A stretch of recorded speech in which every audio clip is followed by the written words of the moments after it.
শক্তি অনুভব করতে চাই। এবার যদি আপনাকে জিজ্ঞেস করা হয় যে সবথেকে বেশি শক্তির অনুভব কোথা থেকে করা সম্ভব, তখন কেউ কেউ বলবেন পুষ্টিকর আহার গ্রহণ করলে, ব্যায়াম করলে, কেউ বলবেন ধন লাভ করলে, বন্ধুদের থেকে, পরিবারের থেকে, আদি ইত্যাদি।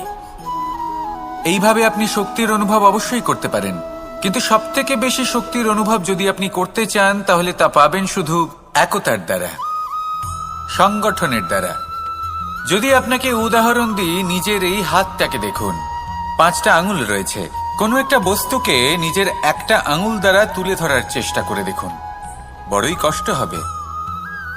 তখন আপনি বুঝতে পারবেন যখন এই 5টি আঙুল একত্রিত হয় তখন কোনো কাজ কতটা সহজ হতে পারে। এটাই হলো শক্তি, একতার। সবথেকে ভালো উদাহরণ যদি আপনাকে দিই, এই বাঁশি থেকে অত্যন্ত মধুর